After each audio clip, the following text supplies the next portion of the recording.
so you can call in. You might help me. You might help me. What we are trying to do for Simply Uniting Together. What our mission is. You know, we are different people, but we all drive to the same purpose. We're Simply Uniting Together. We are united. We are together. We are on the same mission, and that is to help the community, and not only the community but ourselves. They even help us. It even help us with things that we couldn't tap into.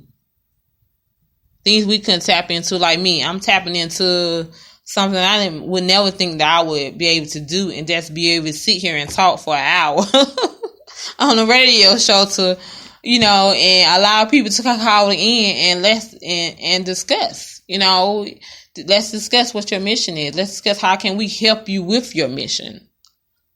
If you don't know what your mission is, let's discuss that. You know, because it's amazing how we can help one another out. What they're trying to do, what they're trying to accomplish. Because that's what it's all about. Because it's enough out here for everybody to tap into, to be able to help out. Excuse me. You gotta look like that. You know, so I encourage you all to call in. It's 8:27 p.m. I'm here with my daughter Janaya Henderson. And hopefully we here at the office, at the community center, and inside the studio is, you know, and we just encourage you to call in and to speak on what is your mission, what drives you, what can help someone else. And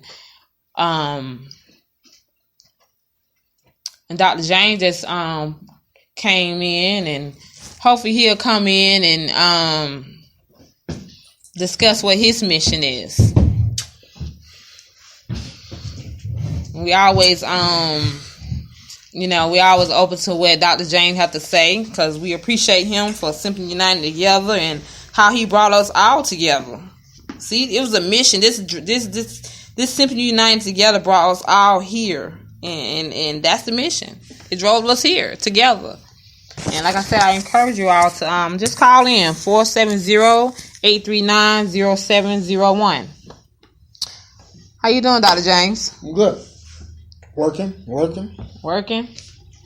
hard. Trying to download some games. I know, right? Live. So what brings you on the show today? What brings you here? Just you're talking about an important topic that I preach every day. What is your purpose? What is your calling? Why do we do what we do? Why everybody should be doing it? That's the reality of it. That the world is set up for us to serve a purpose, not just your everyday. Take care of your kids, go to work, pay your bills, go to church. Those are the regular things. But what is your actual purpose? What are you going to leave this earth with? And that's what are you going to leave the earth? Your actions, your what you do on this earth, is it going to be remembered? And that's what it's all about. It's really making sure that you leave an impact. Now, I am going to comment on one thing that you said. What did I say? About the Zig Zag thing. Now, Zig Zag thing, sometimes Zig Zag is a good thing. And I'm going to tell you why. Okay. Because if you was to take 10 oranges, you threw those 10 oranges up, how many do you think you're going to catch when they come back down? 0. 1 orange.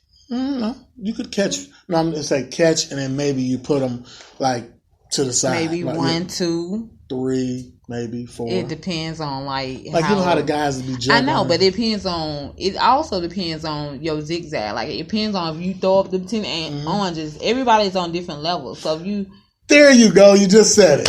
Okay. There you go. You just said it. That everybody is on different levels. Okay. So in turn, some people might only can handle one thing or two things. Some people might can handle 7 or 8 things. But at the end of the day, the reason why it's important to try it, because you never know what door is going to open. Because, let me give you an example. Mm-hmm. Example, when we started the organization, it was really started through a Facebook page. Mm-hmm. And when I reached out to Pamela Brooks and I said, you know what, I think we should turn this into an organization. We was jumping out the tree because we don't know. I mean, we were talking about social events. We were talking about, topics that had nothing to do with community service. Mm-hmm. So that was a big orange. Was it going to work? Who's to know? But you take that opportunity, and that's why people, with their purpose, they really don't manifest that purpose or that calling because they feel the fear of what? Failing. The F word. Yeah. And that is, something that is really, it should be more encouraged for individuals to come out with whatever their calling is, whatever their purpose is, mm-hmm. whatever their dream is, whatever it is, come out and do it. Some people, they have the calling inside, they know it, but they just need that extra push. And I feel that our platform gives everybody an opportunity to carve their own niche. If you have a niche to carve, this is the place to do it. Mm-hmm. I'm not going to hold you by the fire to say, all right, you need to stay at the garden and stay there all day, every day, all day, every day. Because you might want to do this, that, and the other. Let's talk. I mean, example is King Quill. I mean, I remember when I first met him. I met him through concessions, and I'm like, he can do everything under the sun. I'm like, it's like, so, mm-hmm. so you never know. That's just, but now he has that platform that he can, all those talents God gave him inside, he can just bring them out, mm-hmm. Rapping, running businesses, he knows all of those different things. So mm-hmm. in turn, now the platform it's just natural. You see what I'm saying? So what I encourage anybody is to do is to go for what they feel that is their purpose. Yeah. Because you're doing a disservice if you don't. Because it's the purpose is not for you. The purpose is for others. So in turn, give you an example. Yeah. When number 45 won the election. Oh, Lord. and I was very upset. I was very disappointed. I was very depressed. And I was very, a little afraid. You were depressed? Yes, I was depressed because in my mind I'm saying, okay, it's over. This is it. We are about to collapse because now they make the rules. They can implement the rules and manifest the rules because they have control of all 3 powers of the government. So, in turn, I just started thinking and I'm saying, you know what? What we have to do is we just have to ignore what 45 is doing mm-hmm. and mm-hmm. take care of our own. Mm-hmm. But mm-hmm. the problem on that is, what's the problem? Is that our people are taught or brought up in a way that we are not together as a people. So it's like you're pulling at the rope saying everybody needs to come together, but then on the other side of the rope you got crabs in a bucket is pulling at it too, saying because if you got this idea, I'm not going to support your idea because that idea could be successful and I'm not going to have that. Give you an example. Yeah. Why is it that you never see the top 3 or 4 organizations, NAACP, Al Sharpton's group, Jesse Jackson's group, and Minister Farrakhan group. Why do you ever not see them all together? Because it's too divided. It's like everybody have their own ideals on how their own way of doing things, their own way of saying things. It's just too divided. We have our own, which is cool. We are the only race like that, though.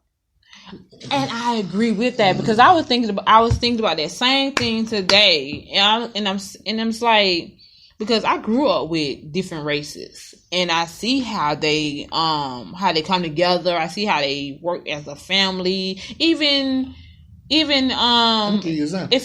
not even family, if you just a friend of a family, they gonna take care of you because it's been done to me. So of course I don't understand, like, maybe we need to turn off the damn TV. Hispanics. Hey, turn off the TV. Their thought process is this.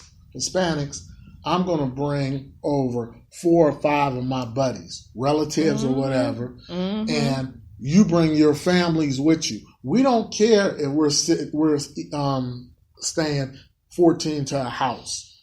So they stay 14 to a house. They get a 5-bedroom house. Excuse me, the house will be about $1,200 to $1,400. So you split it. So everybody is only paying $150 out of their pocket. So then when they go to work, they're able to stack their money. And then when they get up on their feet, then they go on and they do the same thing for another 15 people and another 15. Exactly. That's what the Latinos do. Yeah. One thing. Now, blacks, we don't even want nobody staying with us if it's one of our relatives. They ain't coming to stay with us. Yeah. Next one, the race, Asians. Asians do it a little different because they have a little bit more money coming in. They got a mission. So that's their mission. The Asians, they get the business. They'll get the hairstyle things, nail salons, 7-Elevens, whatever. And then what they do is they stack that money and then they go get 2 of their relatives, and then they open up a store. Then another one open up a store. Then another one open up a store. If we open up a store, we ain't even gonna pay. We ain't even gonna spend money in that store. So to even get to that point, so that's another reason. And then our Caucasian friends, which I have a lot of them, they're just strictly, hey, business.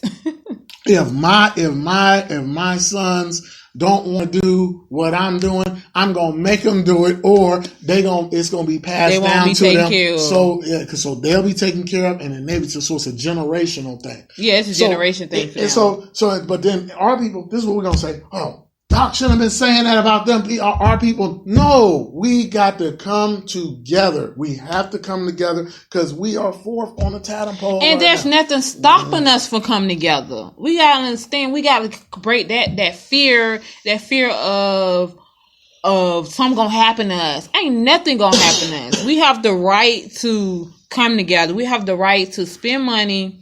I'm sorry, it may be bloodshed. You know what I'm saying? It always been. You know what I'm saying? But we have to understand that we have the right to do the same thing that they have to. They have. That the whites have, the other races have.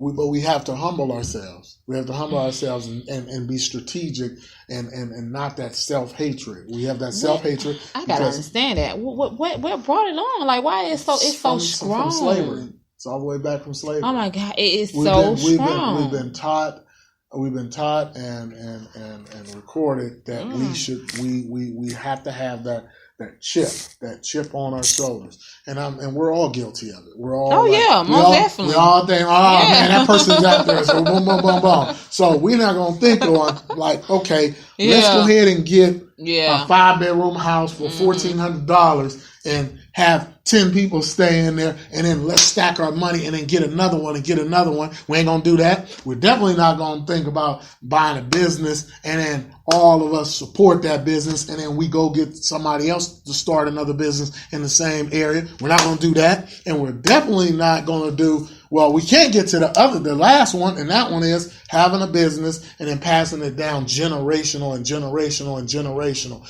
You know, think about 45, it didn't pass his business down to his kids, and he's in his 70? He about 70 years old. We all for self. Yeah, and that's the thing. Is we all for self, because there's a lot of us that have business.